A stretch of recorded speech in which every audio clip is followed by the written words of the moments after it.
soif de ta présence, ô Saint-Esprit, viens, souffle sur nos vies, embrasse nos cœurs, ô Seigneur, aide-nous à discerner ta volonté. Amen, nous pouvons nous asseoir et bénir le Saint-Esprit. Nous pouvons vraiment lui dire merci. Alléluia. C'est important d'invoquer l'esprit de révélation. Il est écrit que sans connaissance, le peuple est perdu. Le peuple périt. Et nous avons un espace merveilleux où nous aimons à contempler la parole de Dieu parce que nous croyons qu'elle est puissante pour transformer nos circonstances. Pour ceux qu'on n'a pas encore vus, nous disons une très jolie année 2026 et tous les jours de votre vie, que la grâce de Dieu soit avec vous. Amen, mes frères et mes sœurs. Nous avons choisi le thème suivant. Tous ceux qui invoqueront le nom du Seigneur seront sauvés. Nous nous sommes simplement inscrits dans le thème que nous a donné notre pasteur. Nous sommes dans le diocèse de Créteil ici, la paroisse Sainte-Agnès. Et nous avons la grâce d'avoir un merveilleux père spirituel, un évêque merveilleux. Il nous a écrit dans une lettre pastorale 3 axes. Le premier, c'est de marcher ensemble. Donc nous avons la responsabilité cette année de vivre en communion. Donc vraiment, nous qui sommes là ce soir, nous voulons vivre corps ensemble. Alléluia. Que ce ne soit pas juste un moment, un jour, un samedi, mais que nous puissions être une vraie famille. Deuxième axe, il nous dit annoncer Jésus Sauveur et en vivre. Et c'est tellement beau. Jésus Sauveur. Non seulement on l'annonce, mais on en vit. Et parce qu'on en vit, on peut l'annoncer. Et le troisième axe, il nous demande d'être un signe prophétique. Alléluia. Tu es appelé à être un signe prophétique. Et donc du coup, nous avons voulu inscrire notre année pastorale d'une manière spéciale dans ces axes qu'il nous a donnés, notamment celui du salut en Jésus-Christ. Parce que nous croyons que c'est la clé. Lorsque nous sommes sauvés, nous pouvons marcher ensemble. C'est le salut qui nous permet d'expérimenter la grâce de la communion fraternelle. C'est le salut qui nous permet d'expérimenter le fait d'être signe de Dieu. Ce thème, c'est un thème particulier parce que si vous vous souvenez, on l'a entendu, c'est l'expérience de la Pentecôte. Mais c'est également l'annonce et la réalisation d'une prophétie. Alléluia, la prophétie de Joël. Joël 3, verset 5. Alors quiconque invoquera le nom du Seigneur sera sauvé. Car sur la montagne de Sion et à Jérusalem, il y aura des rescapés selon la parole du Seigneur, les survivants que le Seigneur convoque. Alléluia, tu es un survivant que le Seigneur convoque. Parce que toute ta vie, et particulièrement cette année, tu vas passer entre les mailles. Tu vas être un rescapé. Je le proclame pour ta vie, je le proclame pour ma vie. Et je voudrais commencer en te disant qu'il faut que tu apprennes à noter les paroles. Alléluia. Les paroles qui nous sont données pour que tu en fasses un programme tout au long de cette année. Je déclare avec Joël 3,5 sur ta vie que tu es un rescapé, que tu es un survivant que le Seigneur convoque. La promesse sur ta vie, c'est que toi, tu vas passer entre les mailles. Tu passes entre les mailles, tu passes entre les mailles. Lorsqu'une situation est fermée et qu'on a dit que c'est impossible, je ne sais pas par quel miracle, mais le Seigneur te fera passer par le tourbillon qui fait de toi le rescapé. Alléluia. Et c'est une promesse pour nous. C'est une parole aussi qui a été reprise par Paul en Romains 10, 13. Et j'aime beaucoup cette lettre. Je commence à partir du verset 10. Car c'est avec le cœur que l'on croit pour devenir des justes. C'est avec la bouche que l'on affirme sa foi pour parvenir au salut. Il y a un lien entre la croyance et la proclamation. C'est pour cela que cette année, toi et moi, nous allons apprendre non seulement à croire dans notre cœur, mais à proclamer ce que nous croyons pour que nous puissions faire l'expérience tangible d'un Dieu qui nous exauce et qui nous fait du bien. Amen. Nous ne voulons pas que Dieu soit une histoire qui est racontée. Que ce ne soit pas l'histoire de quelqu'un d'autre qui me soit racontée. Alléluia. Que c'est mon histoire qui est racontée. Que je peux dire, voici ce que Dieu a fait pour moi. Voici ce que Dieu est pour moi. On aime bien un cantique ici qui dit que le faible dise, je suis fort. Que le pauvre dise, je suis riche. Que l'aveugle dise, je peux voir ce que Jésus a fait pour moi. Que le pauvre dise, je suis riche. Que le faible dise, je suis fort. Que l'aveugle dise, ce que Jésus a fait pour moi. Nous chantons Hosanna. Hosanna.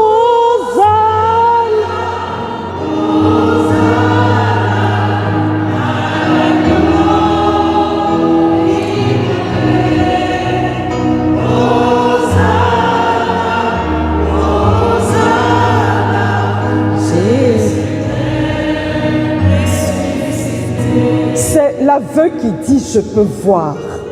C'est le faible qui dit je suis fort. C'est le pauvre qui dit je suis riche. En fait, ce n'est pas l'histoire de quelqu'un qui est racontée, mais la tienne. Que toi tu puisses dire voici l'avant, voici l'après.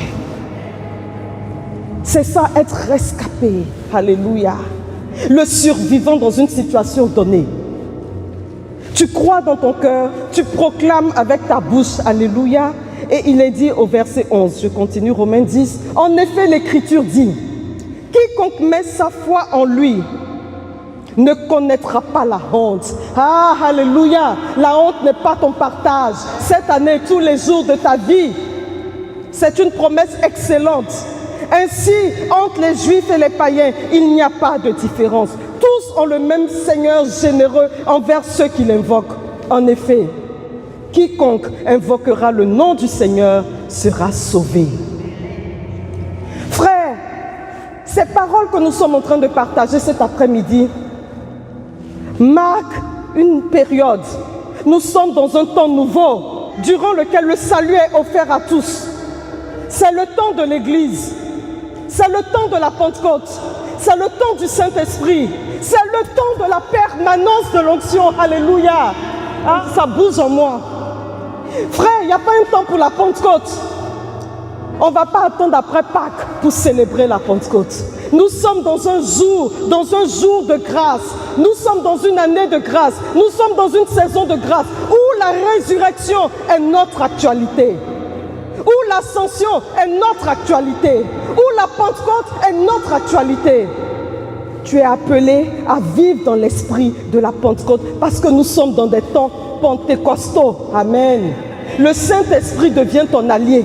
Le Saint-Esprit devient ton allié. Le Saint-Esprit devient ton allié. Le Saint-Esprit devient ton allié. Le Saint-Esprit devient ton allié.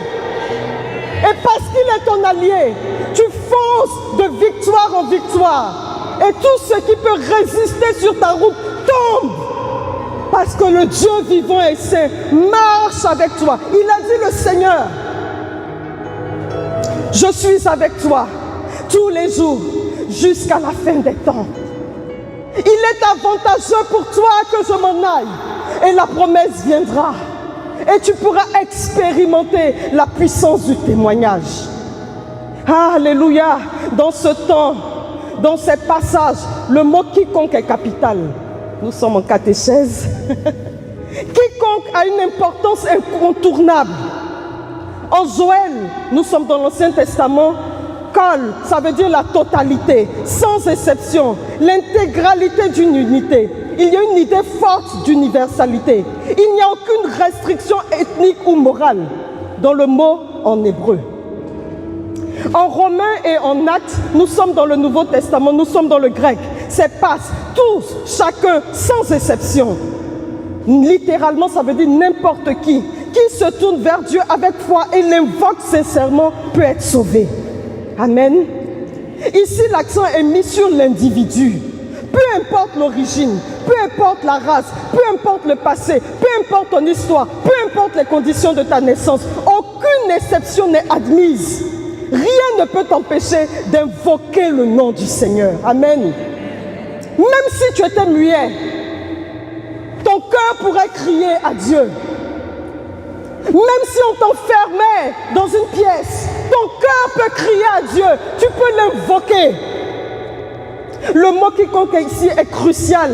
Il marque la dimension de la démarche personnelle, que ce soit de manière communautaire ou individuelle.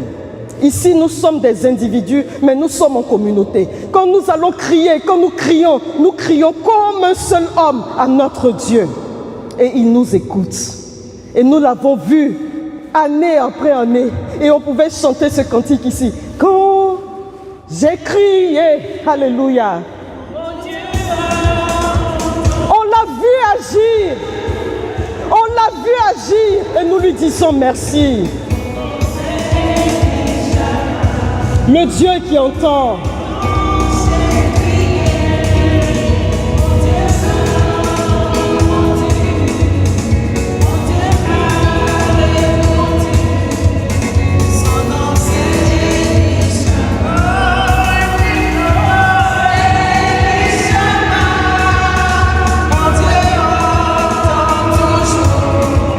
Mon Dieu. Amen. Son nom est Elishama. Son nom est Elishama. Son nom est Elishama. Le Dieu qui entend. Le Dieu qui entend. Le Dieu qui entend. Le Dieu qui exauce. Le Dieu qui rejoint. Son nom c'est Elishama. Alléluia. Alléluia. Notre Dieu nous entend. Dieu se laisse toucher par chacun et par nous tous. Il souligne ce quiconque-là, que le salut n'est pas réservé à une élite. Ce n'est pas réservé à une nation spécifique. Ce n'est pas réservé à une race. Ce n'est pas réservé à des personnes parfaites. Quiconque abolit les barrières raciales, quiconque abolit les barrières sociales, quiconque abolit les barrières culturelles, quiconque abolit les barrières passées, il abolit même les barrières religieuses. Et ce que le quiconque est en train de te dire à toi, c'est que ta voix compte. Alléluia. Ta voix compte. Ta voix compte. Ta voix compte et tu peux l'utiliser pour crier à Dieu. Ta voix compte et tu peux l'utiliser pour parler sur ta vie. Ta voix compte et tu peux l'utiliser pour témoigner au prochain ce que Dieu est capable de faire pour lui. Ta voix compte, donc tu peux l'utiliser pour changer ton environnement. Alléluia. C'est important, cette proclamation pour ta vie. Ta voix compte, donc tu peux l'utiliser pour gagner tes batailles. Ta voix compte, donc tu peux l'utiliser pour dévier la voie de toute arme forgée contre toi. Ta voix compte, donc tu peux l'utiliser pour braver les obstacles en les contournant ou en les brisant. Ta voix compte, donc tu peux l'utiliser pour plaider ta cause, confondre l'injustice, vaincre l'accusateur. Alléluia. Ta voix compte. C'est pour cela qu'elle a une puissance inouïe sur le cœur de Dieu. Ta voix compte. Je veux que tu écrives en grand dans ton cœur, ma voix compte. Ma voix compte.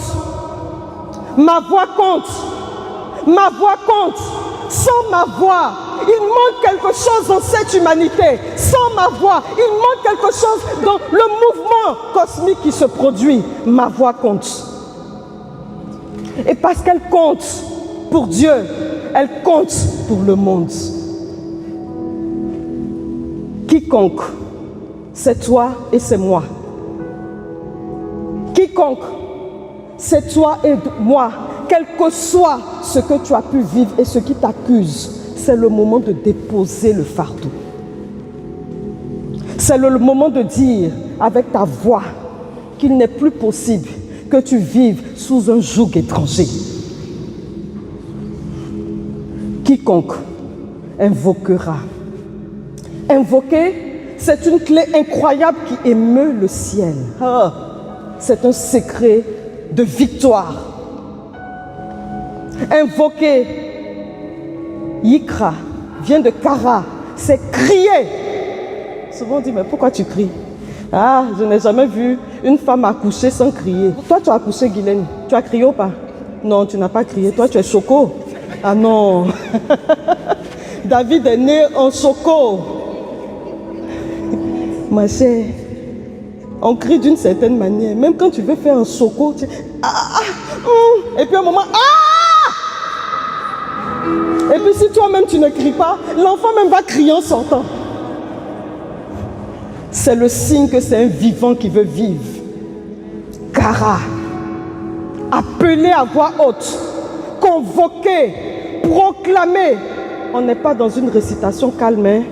Invoquer, c'est pas « Oui Seigneur, tu es mon Dieu, je t'aime ». Ça c'est la prière, on va revenir là-dessus. On dit quiconque invoquera. Ce qui est beau, c'est que c'est la même chose en français. Invoquer.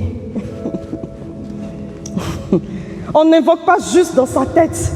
On appelle réellement quelqu'un pour qu'il intervienne. C'est un appel urgent, un cri de détresse, un cri de cœur, un hurlement existentiel. Ça prend la connotation d'une interpellation officielle. Tu cries. S'il y a le feu quelque part, même quand tu vas appeler les pompiers, tu vas crier. J'ai dit, il y a des prières choco, ça ne chauffe pas sur toi.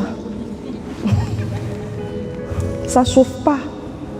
Ça ne chauffe pas. Moi, je vois même les hommes même qui sont des bons intellectuels, qui font de la bonne théologie. Quand ça chauffe, ils crient. Dans les hôpitaux, on les voit. C'est pour ça qu'on met la morphine, pour ne pas crier. J'ai dit, il y a des douleurs qui ne respectent pas notre titre. Je ne sais pas si vous avez déjà vécu ce genre de souffrance qui ne respecte pas votre savoir-vivre, votre éducation, votre fonctionnement. On nous a appris à supporter la douleur, la tête haute. Nous sommes des aristos avec un petit sourire. Ah, d'accord. Le sourire se transforme en grimace. Et puis ça se termine par un cri. Il y en a qui étouffent jusqu'au moment où ils crient, là même ils tombent. Kara, appelé solennellement.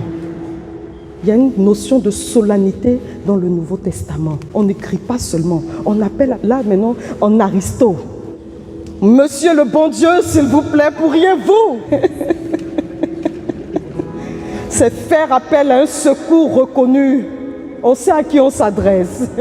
Invoquer comme une autorité. Donc, ce n'est pas juste que je crois à une autorité à qui je m'adresse. Moi-même, j'invoque comme une autorité. J'ai compris mon autorité d'enfant de Dieu.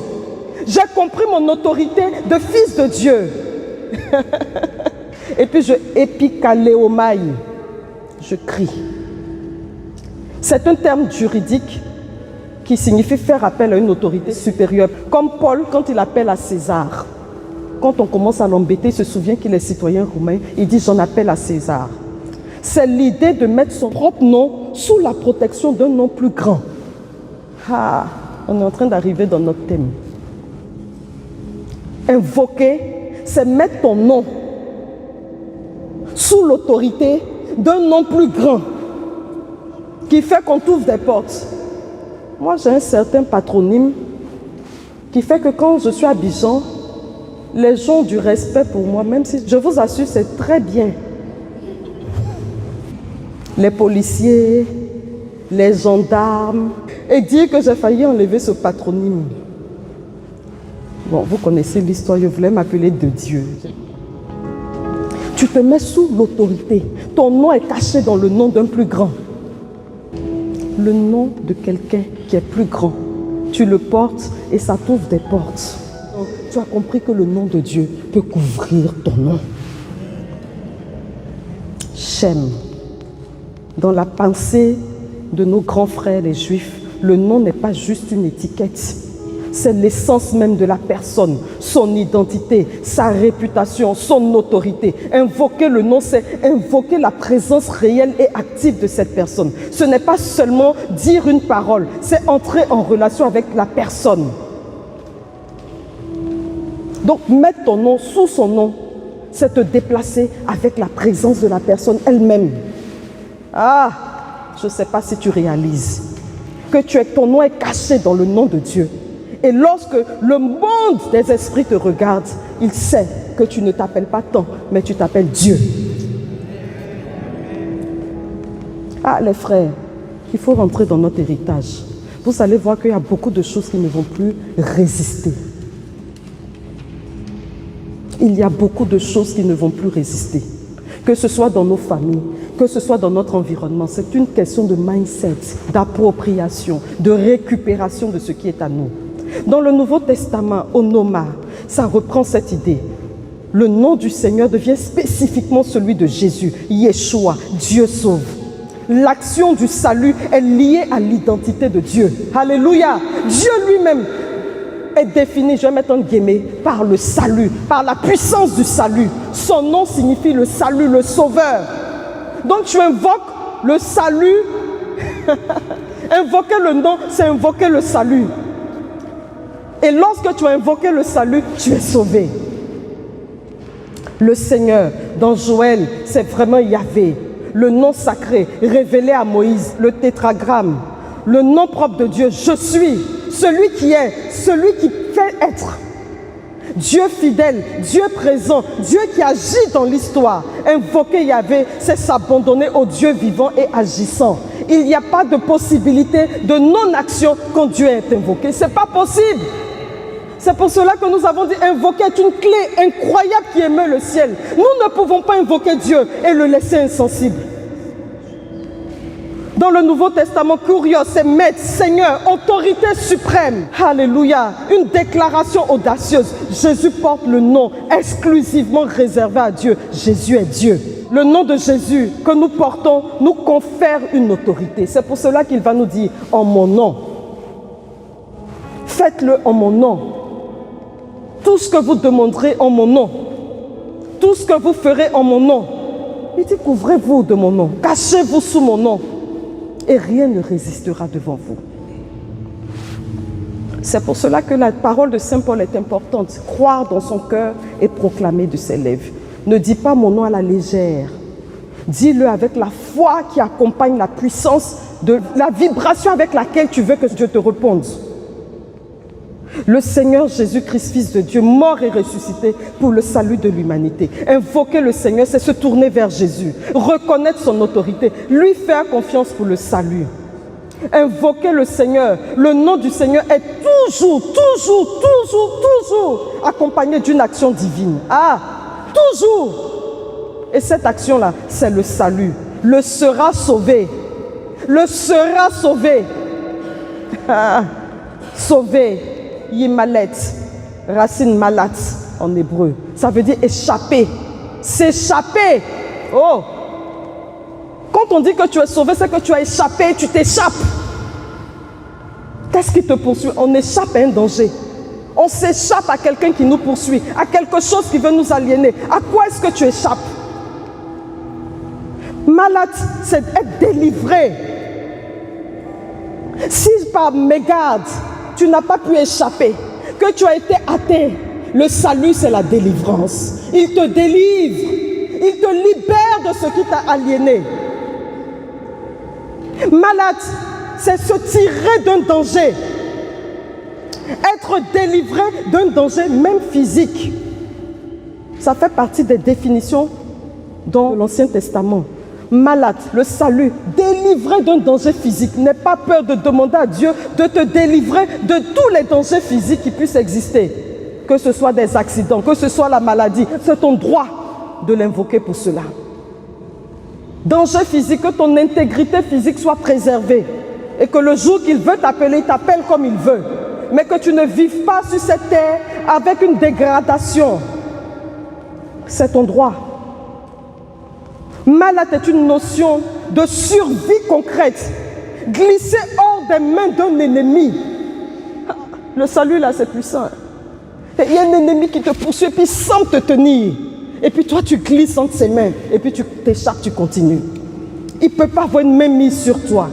C'est pourquoi, frère, surtout je parle aux Noirs, nos combats d'Africains là, à un moment donné, il faut briser ça et puis passer à autre chose. Parce que le malade qui est là, il te libère, il te fait sortir. Il te fait passer entre les mailles. C'est ça le rescapé. Tu deviens survivant. Tu ne meurs pas ce qui t'aliène.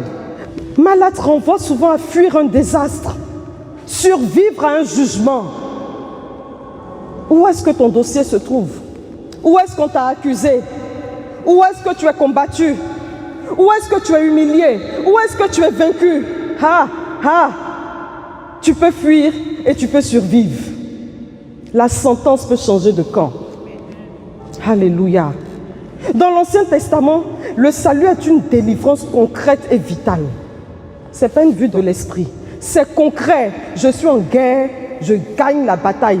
Je gagne parce que Dieu est venu me sauver. L'ennemi ne m'a pas vaincu. C'est concret. Il m'a poursuivi, il ne m'a pas atteint. J'étais dans la fosse, j'en ressors. J'étais dans le feu, j'en ressors. Et il le dit en Isaïe, tu traverses le feu, tu ne te brûles pas. Tu traverses les eaux, tu ne te noies pas. Le salut te rejoint jusque dans ta détresse la plus profonde. Dans le Nouveau Testament, j'aime bien l'expression sozo. C'est sauver, guérir, restaurer, rendre entier. C'est te donner toute ta dignité. C'est un salut intégral qui te touche en tout. Salut financier, salut psychologique, salut spirituel, salut professionnel, salut familial, salut dans ta dimension de parent, salut dans ta dimension d'enfant, salut dans tes relations, salut à tous les niveaux. C'est un salut concret aujourd'hui et maintenant, jusque dans la vie bienheureuse. Sozo, c'est préserver. On te protège, on te garde, on te retient. Sozo, c'est mettre en sécurité, on te sécurise. Le sang s'élargit, le salut devient éternel. Alléluia. Le salut, c'est la vie bienheureuse en Jésus-Christ qui commence avec le pardon des péchés. Tu es pardonné de tes péchés. C'est le ministère de la réconciliation du Christ qui devient pleinement ton partage. C'est pour cela que personne ne peut t'accuser. Qui accusera ce que Dieu a justifié? Qui pourra condamner ce que Dieu a sauvé? Personne. C'est pour cela, mon frère, sois libre de ton passé. Ma soeur, c'était hier. C'était hier. Aujourd'hui, tu es une autre personne. Le salut t'a rejoint. Donc, refuse de vivre avec la culpabilité d'hier. Et refuse de vivre avec le regard d'autrui qui t'empêche d'être aujourd'hui dans la dimension dans laquelle Dieu t'attend. Le salut est à la fois guérison, libération, délivrance, une vie transformée, une expérience concrète de l'agir de Dieu au cœur de la détresse, de la peur et de l'égarement. La victoire sur tous les éléments perturbateurs du quotidien. L'expérience de Dieu qui transcende l'impossible. Alléluia. Le salut rend possible l'impossible. Il s'agit non seulement d'échapper à une armée ennemie, mais d'être préservé du jugement, de la mort spirituelle, de la mort éternelle. Invoquer le nom du Seigneur s'inscrit, oui, dans l'acte de prier. Il faut être un homme de prière, mais il y a une nuance. Alléluia. Invoquer le Seigneur, c'est prier, mais différemment. On a fait des petits exercices tout à l'heure. Il y a des nuances en termes d'énergie et d'intention. Au niveau de la nature de l'échange. Prier, c'est une conversation qui s'inscrit dans une relation, même si elle est pauvre. Tu entres en relation avec Dieu, même si c'est la première fois. C'est une communication qui touche à tout, une conversation générale. On prie pour dire ce qu'on veut dire à Dieu, pour le louer, pour le sanctifier, pour l'adorer, tout ce que vous voulez, pour lui demander pardon, pour lui présenter nos problèmes. On prie pour remercier, vraiment pour tout, pour être en présence de Dieu. C'est un dialogue qui peut durer toute la vie. Invoquer, c'est différent. Invoquer, c'est un appel à l'action dans une situation d'urgence. Invocare, appeler vers soi, c'est tout de suite, c'est immédiat. C'est solliciter une intervention spécifique, une présence ou une autorité ici et maintenant. Je t'invoque maintenant même. Au secours, sauve-moi. Nous, les religions, on a des prières, mais bon, maintenant, c'est devenu tellement rituel qu'on ne se rend même pas compte que c'est une invocation. On dit toujours, Dieu, viens à mon aide. Bon, on ne dit même pas ça en criant même. Bon, on fait ça en chantant même, Dieu, viens à mon aide. Seigneur, à notre secours. C'était pas ça, hein? Dieu, viens à mon aide. Seigneur, à mon secours. Regarde le monde, parce que tu vas te présenter devant le trône de Dieu. Tu l'invoques pour le monde. Regarde ce qui se passe. Regarde ma famille. Regarde. Non, c'est pas... Dieu, viens à mon aide. Seigneur, à notre secours. Bon, ben, quand on est habitué, c'est comme ça. Bon, on devient normal là. Non, c'est invoquer. Parce que tu dis c'est un coup sec, rapide. En une seconde, tu as fini de lui dire, viens à mon aide, Seigneur, à mon secours. Ça chauffe dans le monde, ça chauffe autour de moi, ça chauffe même dans la communauté. C'est bizarre. Bon, j'ai fermé la parenthèse. C'est là que la vérité de la prière est importante. L'intensité. Bon, n'allez pas me critiquer chez mes soeurs pour dire que je les ai critiquées, qu'on fait des répétitions pour faire Dieu, viens à mon aide, Seigneur, à notre secours. Il ne faut pas les leur dire. Oh. C'est le cœur et l'intensité qu'on met, si on ne met pas l'intensité dans la voix. Il y a une différence entre la prière et invoquer en termes d'intensité et de temps. Prier, c'est souvent calme et structuré. C'est un jardin que l'on cultive chaque jour. Invoquer, c'est souvent urgent et ponctuel. On invoque le Seigneur quand on rentre dans la fosse au lion comme Daniel. Si tu n'es pas rentré dans la fosse, tu ne sais pas ce qu'on appelle invoquer. Quand tu as vu le lion là, nous venons de Rome. Quand on voit les premiers chrétiens persécutés, on a regardé avec Covadis. C'est-à-dire que même le grand Pierre, tu sens même qu'il veut béouler. Puis on dit non, retourne, doit être crucifié, retourne. Mais quand il retourne là, il tremble. Donc quand il est en train d'exhorter ses frères là, pour qu'ils aillent mourir dans la paix là, vous pensez que c'est un choco. Là, tu perds le latin, même la théologie, tu allais faire à la catho, tout ça. Tu perds tout ça. Tu es dans le concret, le kérik. Il les fortifie. Et puis eux aussi vont chanter maintenant les louanges au Saint-Esprit. C'est pour ne pas crier « Oh Seigneur, secours !» Ils ont transformé ça en chant. Allez regarder les carmélites de Compiègne, c'est terrible. Elles chantaient leur Infini Créateur, les chants de louange, pour ne pas... Parce que ça fait peur. Moi, je ne sais pas si vous avez déjà été en danger de mort, hein, ça fait peur. J'ai dit, tous ceux qui prêchent, mettez-les dans une fosse au lion, vous allez voir. Il n'a qu'à rester, oh Seigneur, je crois en toi, je suis convaincu que tu vas me délivrer du lion, c'est faux. Quand on fait face à des géants comme David, tu invoques. Quand on est tourmenté comme Anne, ta coépouse te fait des scènes et que tu sais que ton salut avec ton mari est engagé. Imaginez votre mari en train de se balader, on vous a dit votre mari vous trompe.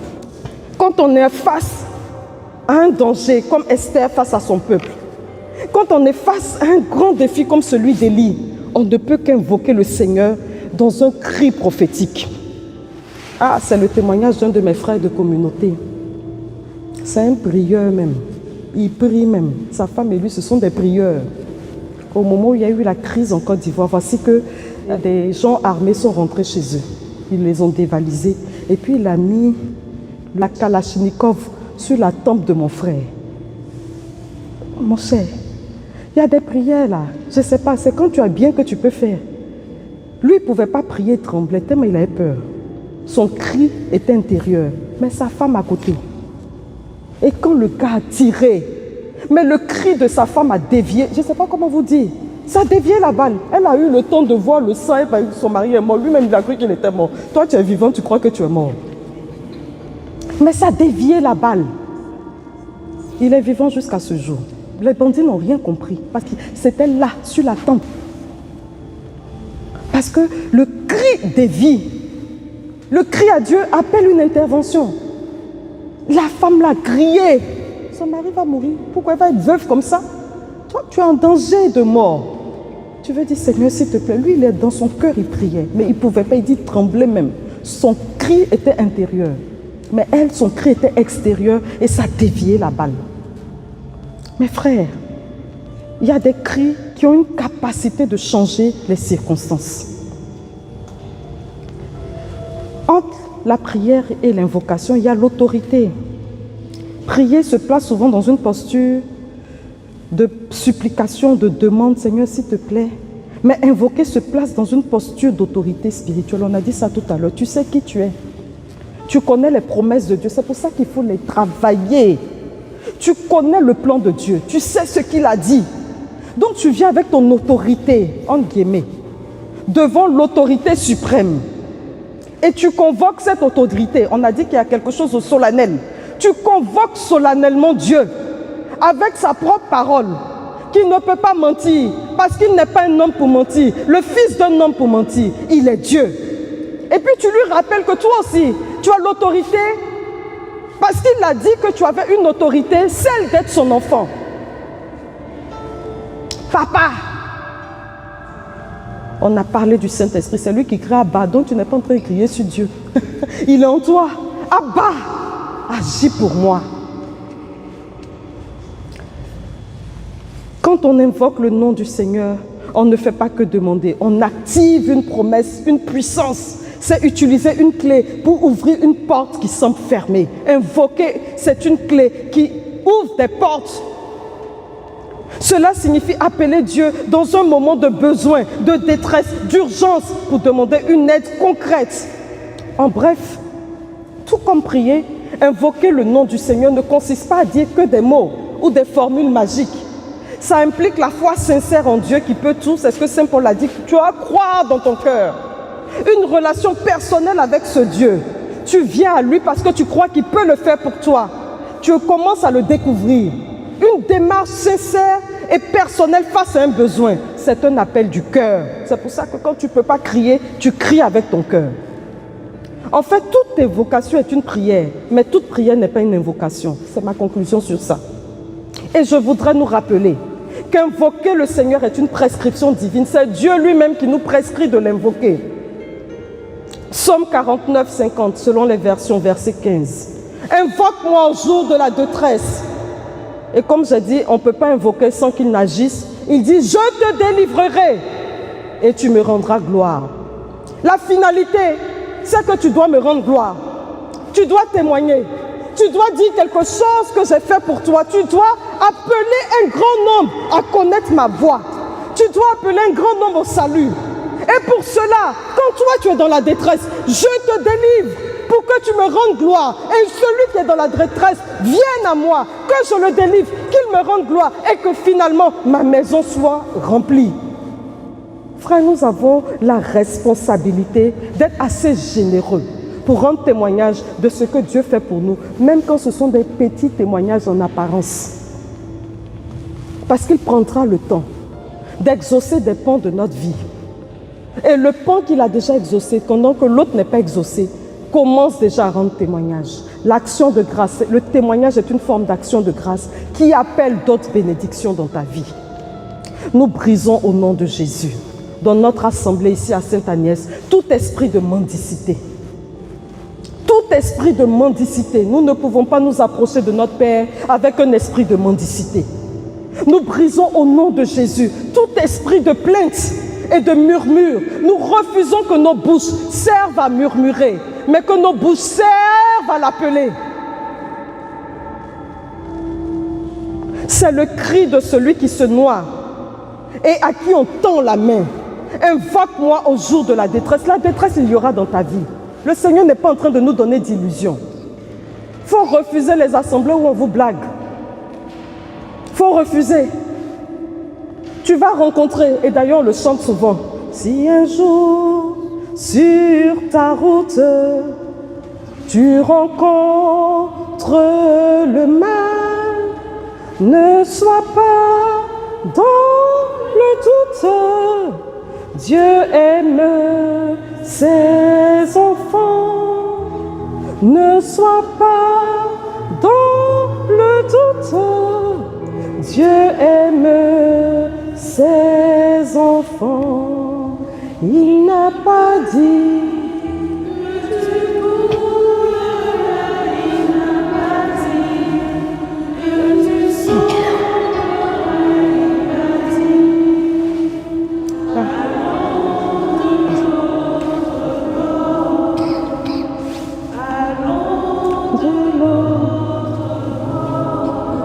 Si ton cœur est en peine, si ton corps est souffrant, crois en Jésus, il t'aime, il te donne sa paix.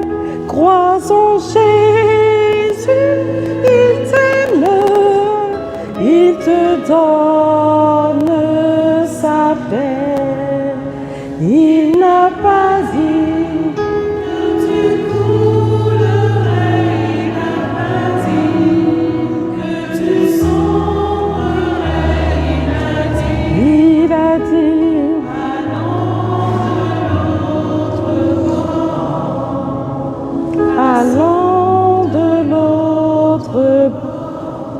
ton cœur pourra être en peine, ton corps pourra être souffrant, tu pourras rencontrer le mal quel qu'il soit. Mais il te dit, ne doute pas, je suis capable d'agir, invoque-moi, je te délivrerai. Et quand je te délivrerai, tu me rendras gloire. Et quand tu me rendras gloire, je serai capable de faire de toi un agent de délivrance pour d'autres personnes. Frère, c'est tellement important. Dieu intervient pour sortir l'homme de sa situation critique. Il y a un lien entre l'invocation et le témoignage à la gloire de Dieu. Dieu nous prescrit de l'invoquer. Jérémie 33, versets 2 à 3. Je n'étais même pas une bonne chrétienne quand j'entendais, tout le monde dit ça. On dit c'est le numéro de téléphone de Dieu. Il n'y avait pas de portable à l'époque. Quand les gens tu connais le numéro de téléphone de... J'ai dit non. On dit Jérémie 33, verset 3. J'ai dit d'accord. Ainsi parle le Seigneur qui a fait et façonné ce qui est stable. Lui dont le nom est le Seigneur. Ça c'est le verset 2. Verset 3. Invoque-moi et je te répondrai.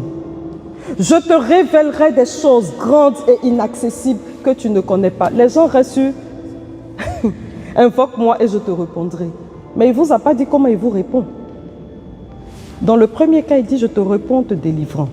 Ici, il dit je te réponds en te révélant des choses grandes et inaccessibles que tu ne connais pas. Ah, attention mes frères. Quand Dieu dit ça à Jérémie, Jérémie est en prison. Sa vie était en danger. Et Dieu lui disait, arrête de te lamenter là, de te plaindre, invoque-moi. Mais Jérémie, quand tu vas m'invoquer, je vais te répondre. Ah, il s'est dit, peut-être que je vais être délivré. Il dit, non, je vais te répondre en te révélant des choses. Il y a des situations dans notre vie où la délivrance prend le nom de révélation.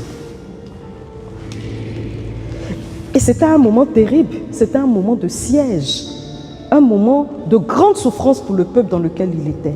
Donc tu peux être dans un peuple en souffrance, tu peux être dans une situation qui t'enferme.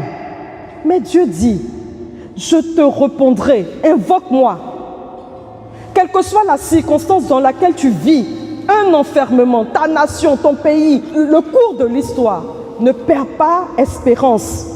Invoque-moi pour que je te parle, pour que je te dise ce qu'il se passe. Parce qu'en vérité, quand tu l'invoques, il veut faire de toi un rescapé.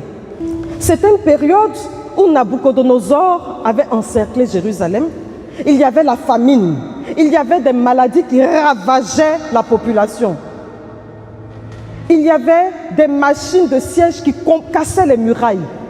En fait, il y avait l'incertitude, la protection n'était pas assurée. Et c'est là que Dieu va parler à Jérémie. Humainement, tout était perdu. L'avenir du peuple semblait s'arrêter. Il y avait un silence de mort. Et la défaite était réelle. Et Dieu dit quand même à Jérémie, malgré ce chaos-là, invoque-moi. C'est peut-être l'état aujourd'hui de notre monde, de notre histoire, de notre environnement. On ne va pas rester devant TF1 ou France 2 pour commenter les informations. À un moment donné, il va falloir qu'on se lève et qu'on invoque le Seigneur. Qu'est-ce que tu es en train de nous dire? Pourquoi nous sommes dans ce temps? Pourquoi nous sommes dans cette saison? Qu'est-ce que tu veux nous dire? Pourquoi c'est à notre époque qu'il y a tous ces mots? Pourquoi, Seigneur? Pourquoi c'est à notre époque qu'il y a tant de guerres avec des armes nucléaires? Qu'est-ce que tu veux nous dire, Seigneur? Quelle est notre part? Quelle est notre portion? C'est là que nous avons une responsabilité, celle de sortir de l'égoïsme, de la centration sur nous-mêmes pour être une réponse pour notre terre. Révélation des choses cachées, c'est essentiel. Dans nos propres vies, il y a le chaos.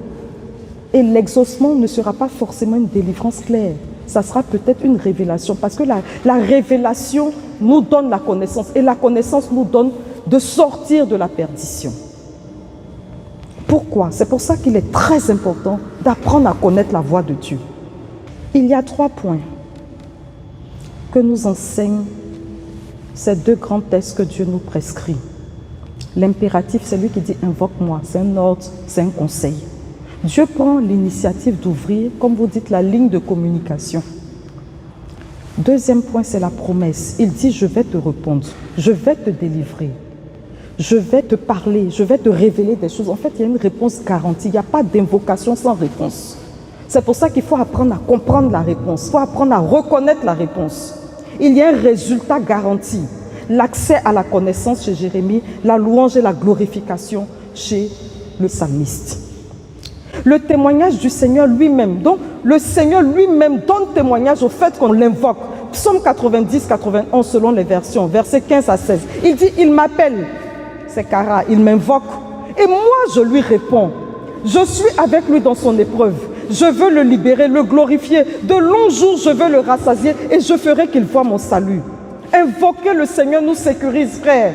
C'est l'expérience tangible de l'omniprésence d'un Dieu tendre et compatissant.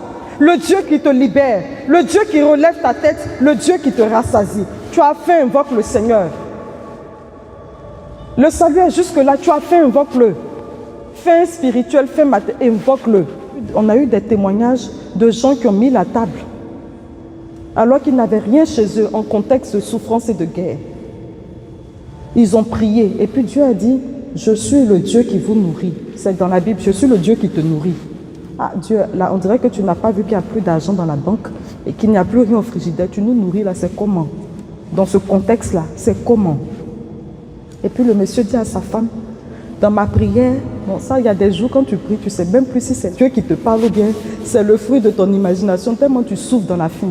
Il voit poulet rôti avec des frites. Sa femme dit, mon mari, je peux comprendre ton besoin de nous satisfaire, mais là on dirait que c'est une vue de l'esprit. Il dit, je te dis que dans mon culte personnel, j'ai vu poulet rôti avec frites. Sa femme dit, ok.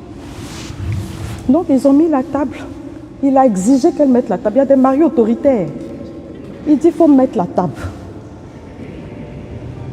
Elle dit, quand un est fou, si tu le suis, c'est que tu es folle.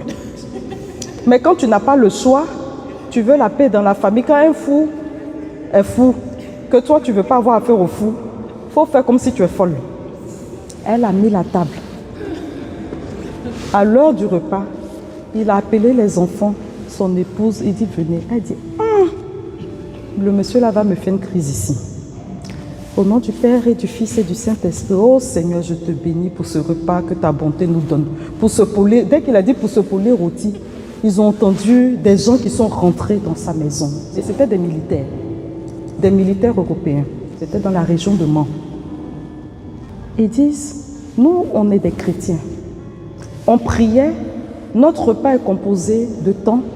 Et pendant qu'on était en train de manger et qu'on a rassemblé tout ce qui restait, on a reçu clairement qu'il fallait qu'on vienne ici vous donner ce plat de poulet rôti et de frites. Il a regardé sa femme. Il a regardé sa femme. Donc, il faut prier pour avoir des maris éclairés. Vous voyez, non? Parce que ça, si c'était la femme qui avait dit, chérie, j'ai eu une vision. Il va dire, vous les femmes, vous partez tellement rempli l'assemblée là que vous êtes des déséquilibrés. Elle n'allait pas avoir d'autorité. Mais comme c'est lui, il y a eu l'autorité. Ils ont mangé leur poulet rôti, ils ont gardé le reste pour le soir, ils ont gardé le reste pour le lendemain. Ils ont bien mangé jusqu'à ce que lui puisse avoir les fonds qu'il fallait pour continuer à ne pas souffrir de la faim. Et c'est très fort, ce sont des histoires qui vous confortent dans votre foi. Tu as le droit de dire au Seigneur, j'ai faim, je veux manger. Ce que je veux dire, c'est que le Seigneur dit de longs jours, je veux le rassasier, c'est vrai. Il veut rassasier tes jours en année, mais il veut rassasier tes jours en qualité. Et il veut rassasier tes jours en fructuosité. Il veut rassasier aussi tes jours. Tu ne peux pas avoir de longs jours sans manger correctement. Donc, il veut te rassasier en un coup. Voilà, il veut te rassasier. Il dit, je le veux. Je veux le libérer. Premièrement, quand il m'invoque, je lui réponds, je veux le libérer. Je veux le glorifier. C'est ce que Dieu veut pour toi. De longs jours, je veux le rassasier. Et maintenant, ce que je vais faire, je ferai qu'il voie mon salut. Vous voyez, on est toujours en train de revenir au salut, le salut intégral, le témoignage de l'exaucé. Lui-même, c'est-à-dire que Dieu nous prescrit, Dieu rend témoignage, et maintenant l'exaucé lui-même rend témoignage. Nous sommes en psaume 114, dans la Bible liturgique. Dans les autres Bibles, c'est le psaume 116, versets 1 à 9. Le psaume dit, j'aime le Seigneur. Il entend le cri de ma prière. Il incline vers moi son oreille. Toute ma vie, je l'invoquerai. Ça, c'est la première chose que le psalmiste dit. Tu as envie de dire, mais toute ta vie, tu vas l'invoquer. Ah bon? Qu'est-ce qui s'est passé? Un matin comme ça, toi tu aimes le Seigneur et toute ta vie tu veux l'invoquer.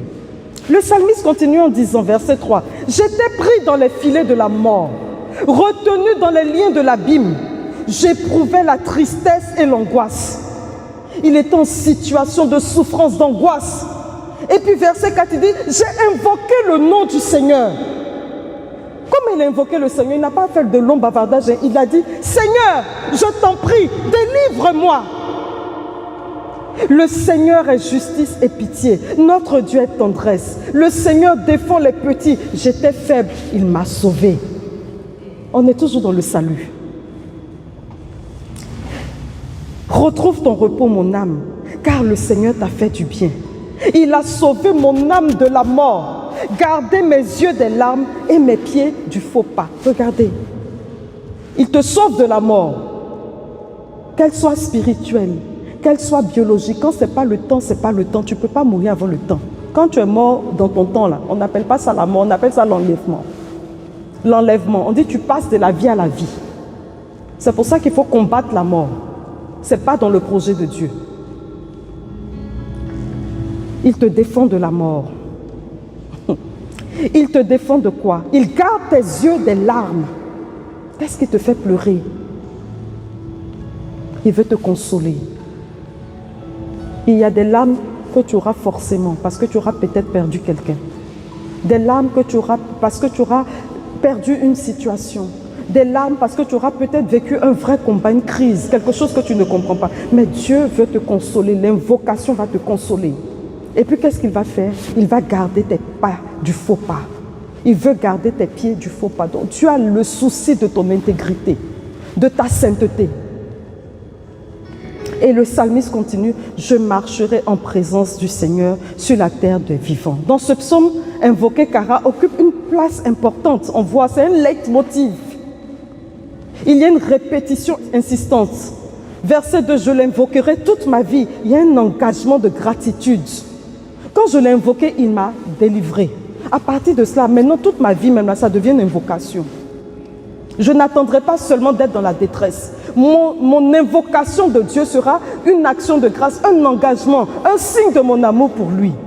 C'est fort. Le verset 4, il dit, mais j'ai invoqué le nom du Seigneur. Seigneur, sauve-moi. C'est l'appel dans la détresse. Ensuite, il dit au verset 13, j'enlèverai la coupe du salut et j'invoquerai le nom du Seigneur. En fait, il est touché. Quand on va plus loin dans le verset 13, je ne suis pas allé jusqu'au verset 13, mais il le dit. Donc, il pose un acte liturgique. Le verset 17, il dit, j'offrirai un sacrifice d'action de grâce et j'invoquerai le nom du Seigneur. Il y a une louange publique. Il y a un témoignage public. En fait, invoquer devient maintenant sa vie. Quand il souffre, il invoque. Quand il est content, il invoque. Quand il est dans son culte, il invoque. Maintenant, sa prière même devient une invocation. Il élève la coupe du salut. Il invoque le nom du Seigneur. Il offre le sacrifice d'action de grâce partout où il peut. Il invoque le Seigneur. Donc, ce psaume Kara devient une réponse de Dieu, donc invoqué. Le psalmiste n'appelle plus seulement parce qu'il a besoin de quelque chose. Il l'invoque parce qu'il veut proclamer le nom de celui qui l'a sauvé. L'expression « invoquer le nom du Seigneur » est une formule, une confession publique, un témoignage. Le psalmiste décide d'invoquer pour le reste de ses jours car il est tombé amoureux de Dieu. Le Dieu qui a su l'écouter, le Dieu qui l'a expérimenté. Donc en fait, le SOS devient une conversation permanente. Invoquer le Seigneur, frères et sœurs, nous donne du repos. Tu cries et puis tu es libéré. L'expérience tangible d'un Dieu omnipotent qui est capable de nous tirer du gouffre de la perdition. Dieu est notre défenseur et notre paix profonde. Invoquer Dieu fait de Dieu notre défenseur. Psaume 144, 145, versets 17 à 19. Le Seigneur est juste en toutes ses voies, fidèle en tout ce qu'il fait. Il est proche de ceux qui l'invoquent. Verset 18. Il est proche de ceux qui l'invoquent, de tous ceux qui l'invoquent en vérité. Écoutez la suite. Il répond aux désirs de ceux qui le craignent. Il écoute leurs cris et il les sauve. Toujours. Il est proche. Il écoute le cri. Il exauce même les désirs. Invoquer emmène Dieu à exaucer tes désirs cachés. Et il te sauve. Moi, j'aime raconter cette histoire, même si ça vous fatigue. Mes deux chaussures. L'histoire de mes deux chaussures. C'était le jour de mon anniversaire. On préparait mon anniversaire. J'ai invoqué le nom du Seigneur. Regarde-moi des choses comme ça. Tu souffres même pas. Une affaire de mode. Excusez-moi, j'aime les belles choses. Et comme c'est pas moi qui achète, ça m'arrange. J'ai dit au Seigneur, je veux une chaussure noire, vernie, bout carré, talon carré. Et puis, je ne suis pas là à l'église pour faire les prières. Je ne fais pas les longues prières. Quand je passe devant l'église, bonjour Jésus, pour mon anniversaire, je voudrais une chaussure noire, vernie, bout carré, talon carré, petit talon carré. Bonjour Jésus, merci Jésus. Et puis je continue ma route. Mon anniversaire arrive. Je n'ai pas de chaussures, bout carré, vernis, talon carré. Le jour de mon anniversaire, ma meilleure amie et ma soeur Marie-Béatrice a eu tellement pitié de moi qu'elle allait se promener dans le marché de Trècheville pour ne pas qu'elle soit en détresse parce qu'elle m'a trop entendu faire la prière. Elle allait chercher la chaussure noire, vernis, bout carré, talon carré dans tout le marché de Trècheville à l'époque. Elle n'a pas trouvé. Et elle a trouvé une chaussure noire, mat, bout pointu, talon rond. Tout sauf ce que j'ai dit dans ma folie. Et elle est venue m'offrir la chaussure. Elle dit, c'est pas grave, ce n'est pas verni, mais c'est quand même une chaussure noire. Je dis merci, je suis très contente. J'ai porté en même temps ma chaussure parce que j'ai un principe, quand tu me donnes quelque chose, je porte pas. Et si je meurs, il faut que j'ai porté ce que tu m'as offert là. J'ai enlevé ce que je portais et puis j'ai porté ma chaussure en même temps. Et puis on a fait notre fête, tout ça. Mais elle était triste pour moi. Hein. Mais moi j'avais oublié mon affaire, j'avais quand même ma chaussure. Mon oncle arrive en courant. Oh ma chérie, je suis trop désolée. J'ai tellement voulu t'envoyer ton cadeau d'anniversaire, mais je n'ai pas eu prêt. Le matin, il court comme ça, il dit, je suis désolée ma chérie, d'habitude je suis toujours présent, plus tôt, tout et tout. Ben voilà, hein, j'espère que tu vas aimer ton cadeau. Ma chaussure, vernis, bout carré, talon carré. Hein? Mes deux chaussures, mon malin. Je peux changer au moins un jour c'est mat, rond, et puis l'autre jour c'est carré, verni. Merci mon Dieu. On dit il répond au désir de ceux qui le craignent. Il écoute leurs cris, il les sauve. Mais pour que je puisse témoigner aujourd'hui, que vous en riez, et peut-être que ça va fortifier quelqu'un, ce que je veux dire, notre Dieu est compatissant. Invoquer le Seigneur nous a permis dans le témoignage. Je vais terminer avec l'histoire de Suzanne, très rapidement, et puis on va prier. Le cas de Suzanne en Daniel 13. J'ai pris ce cas-là parce que dans beaucoup de Bibles, il n'y a pas Daniel 13. Daniel 13, c'est dans les Deutérocanoniques. Bon, Hakim sourit parce qu'on a dû étudier le livre de Daniel de camp à camp pendant 21 jours jusqu'au 24 dernier. C'est ça? Voilà, donc on dit Daniel, elle est contente comme ça. Elle sent qu'elle a lu le livre, elle a possédé le livre. Voilà, donc c'est pour toi que j'ai mis l'histoire de Suzanne. Je dis c'est un exemple touchant. Une lutte pour la vérité et l'intégrité. Le contexte est simple. Suzanne est une belle femme. Elle est pieuse. Et puis il y a deux vieux qui tombent amoureux d'elle. Mais s'ils l'aimaient seulement, c'était bien. Des gens mariés qui veulent tromper leur femme, ils n'ont même pas honte. Donc les voilà qui viennent dans le jardin de Suzanne. Et puis ils disent à Suzanne, voilà, et puis les deux même là, ils ne savaient même pas que chacun était amoureux de Suzanne. Il y a des iniques comme ça. Donc quand ils se sont retrouvés là ensemble dans le jardin, ils ont dit, mais toi tu fais quoi là? Il dit, non, Suzanne me plaît. Et toi tu fais quoi là? Moi aussi Suzanne me plaît. Bon d'accord, non, mettons-nous ensemble. Regardez-moi des gens. Donc vous allez faire ça ensemble. Mais cet acte-là, est-ce qu'on le fait à trois? Leur perversion même est tellement grave. Ou bien chacun va faire à son tour. C'est comme ça? Ah, dans un jardin. Donc ils se sont mis d'accord et puis ils sont allés voir la fille. Elle dit je ne veux pas. Il dit si tu n'acceptes pas, on va mentir sur toi. On va dire qu'on t'a attrapé avec un jeune homme. On va salir ta réputation. Et dans la loi, on lapide les femmes adultères. Son mari est respecté. Elle-même, elle est respectée. Elle ne sait pas comment elle va faire. Et donc, finalement, c'est ce qui s'est passé. Ils l'ont mise en accusation. Et elle n'avait aucun mot pour se justifier. Je ne sais pas, mais il y a des gens ici certainement qui vivent des situations où vous n'avez même pas de mots pour vous justifier. Vous êtes face à des grands, vous êtes face à des impies. Et vous ne savez même pas comment vous défendre. L'invocation, alléluia, peut ouvrir une porte pour toi. Elle ne savait pas comment faire. Et pendant qu'on la traînait, pour aller la tuer. Daniel 13, verset 35. On dit tout en pleurs, elle leva les yeux vers le ciel.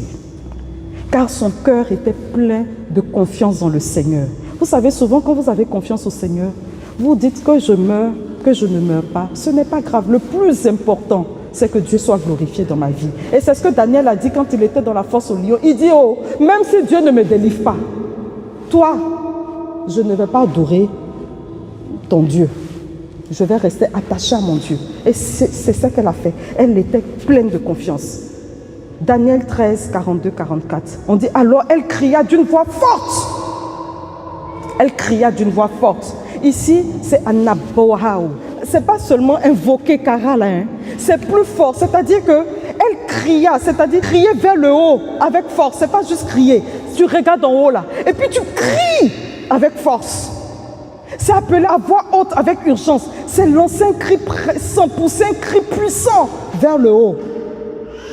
Elle dit, Dieu éternel, toi qui pénètres les secrets, toi qui connais toutes choses avant qu'elles n'arrivent, tu sais qu'ils ont porté contre moi un faux témoignage.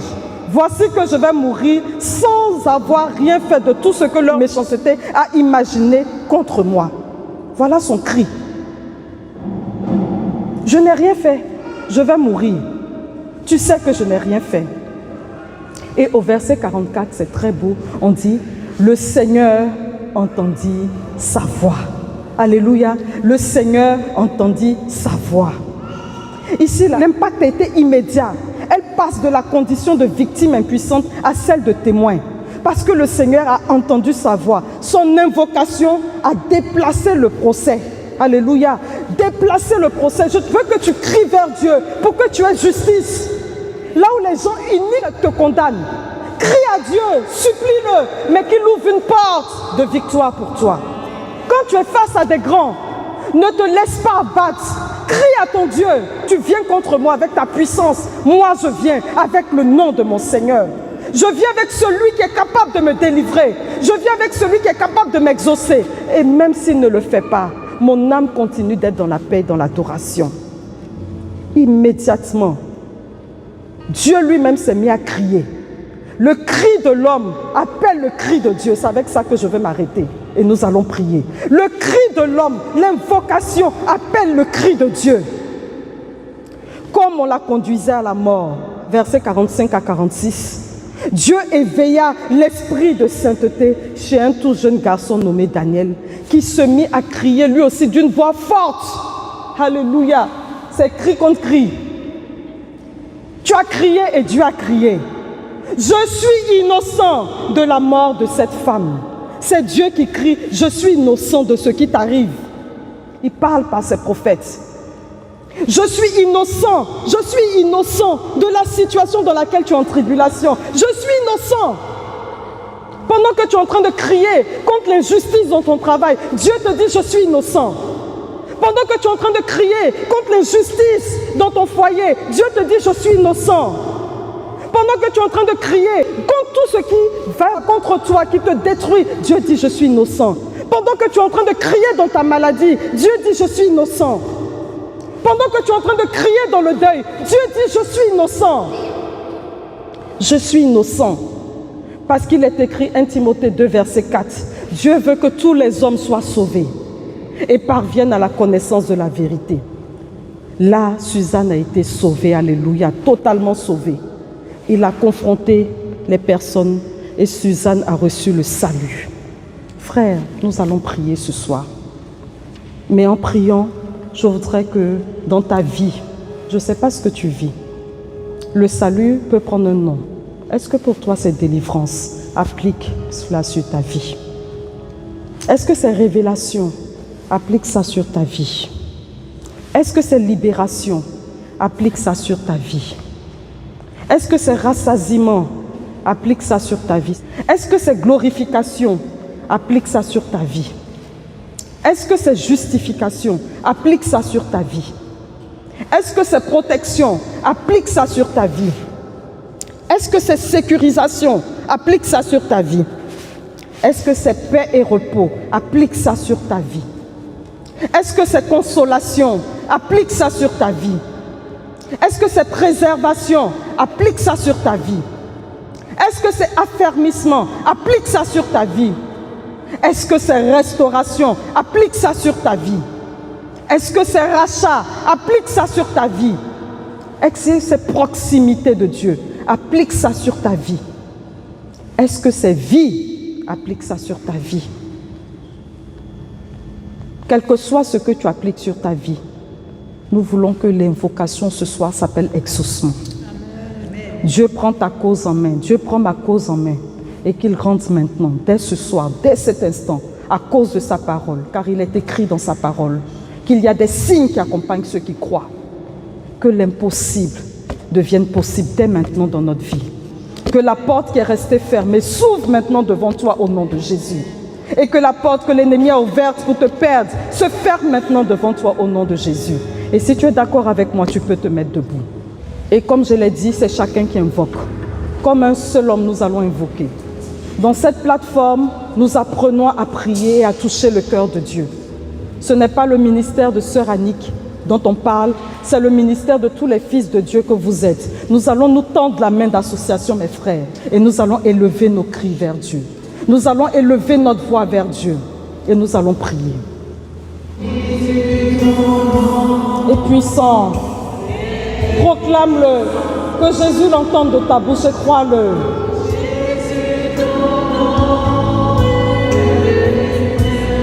Jésus, ton nom détruit les forteresses. Oh, mon Dieu, c'est ton nom Jésus que nous appelons Yeshua. Dieu sauve. Jésus. Jésus. Jésus, Jésus, Jésus. Amen et gloire à Dieu. Nous vous invitons à noter dès à présent dans vos agendas le prochain rendez-vous Passons entre les mailles, samedi 28 février 2026, de 16h à 19h à la paroisse Sainte-Agnès de Maison-Alfort. Invitez autour de vous et venez nombreux. Ne ratez surtout pas ce moment. Terminons avec la prière. À très bientôt. Seigneur Jésus-Christ, Seigneur Jésus-Christ, je me place sous ta garde aujourd'hui. je me place sous ta garde aujourd'hui. Aujourd'hui, j'invoque ton nom sur ma vie, Aujourd'hui, j'invoque ton nom sur ma vie, car ton nom est au-dessus de tout nom. car ton nom est au-dessus de tout nom. Ton nom est une tour fortifiée. Ton nom est une tour fortifiée. Ton nom est un refuge sûr. Ton nom est un refuge sûr. Ton nom est une forteresse pour ceux qui se confient en toi. Ton nom est une forteresse pour ceux qui se confient en toi. Seigneur Jésus-Christ, Seigneur Jésus-Christ, je me place sous ta protection totale. je me place sous ta protection totale. Sois devant moi pour me guider. Sois devant moi pour me guider. Sois derrière moi pour me protéger. Sois derrière moi pour me protéger. Au-dessus de moi pour me couvrir. Au-dessus de moi pour me couvrir. En moi pour me fortifier. En moi pour me fortifier. Couvre-moi de ta présence. Couvre-moi de ta présence. Qu'elle m'entoure comme un bouclier. Entoure comme un bouclier. Entoure-moi de ta paix.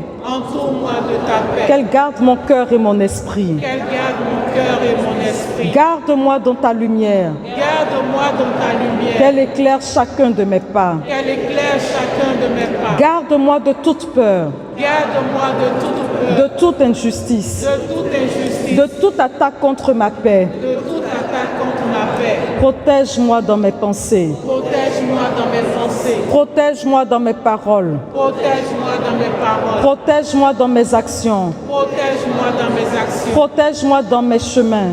Protège-moi dans mes chemins. Protège-moi de tout mal visible et invisible. Protège-moi de tout mal visible et invisible. Protège mon corps. Protège mon corps. Préserve-moi de la maladie, Préserve-moi de la maladie, de l'accident, de l'accident, de toute faiblesse de toute faiblesse, et de toute atteinte à ma santé. de toute atteinte à ma santé. Que ta vie circule en moi Que ta vie circule en moi et que ta force me soutienne. et que ta force me soutienne Et que soit éloigné de moi et que soit témoigné de moi. la mort prématurée. La mort prématurée. Protège mon cœur. Protège mon cœur. Garde-moi de la peur. Garde-moi de la peur. Garde-moi de l'angoisse. Garde-moi de l'angoisse. Garde-moi de l'amertume. Garde-moi de l'amertume. Garde-moi de la colère. Garde-moi de la colère. Garde-moi du découragement. Garde-moi du découragement. Que ta paix, Que ta paix qui dépasse toute intelligence, qui dépasse toute intelligence demeure en moi. demeure en moi. Garde mon esprit. Garde mon esprit. Garde mes pensées. Garde mes Chasse toute confusion. chasse toute tout mensonge, toute oppression, toute dépression, toute possession, toute vexation. Remplis-moi de ta vérité. Remplis-moi de ta sagesse. Protège mes paroles. Que ce que je dis construise. Que ce que je dis ne détruise pas. Que ma bouche proclame la vérité. Et que mes paroles soient gardées par ta grâce. Protège mes chemins. Là où je vais. Là où je travaille, là où je rencontre les autres, là où je fais des courses, va devant moi pour aplanir la route. Que ta présence me précède. Derrière moi, pour fermer les portes du mal. Autour de moi, pour me couvrir. Jésus, je te confie mes relations, mes décisions, mes projets visibles et cachés. Protège-moi de toute injustice, de toute fausse accusation, de toute attaque contre mon intégrité. Je déclare que ton nom, Jésus-Christ, est un refuge sûr. Ton sang est mon bouclier. Ta croix, ma victoire. Ta présence, ma sécurité. Même dans la nuit, même dans l'épreuve, même quand je ne comprends pas, je choisis de te faire confiance. Au nom de Jésus, je suis gardé. Au nom de Jésus, je suis protégé. Au nom de Jésus, je suis en paix. Je remets tout entre tes mains. Aujourd'hui et pour toujours. Amen. Amen. Alléluia. Gloire à Jésus.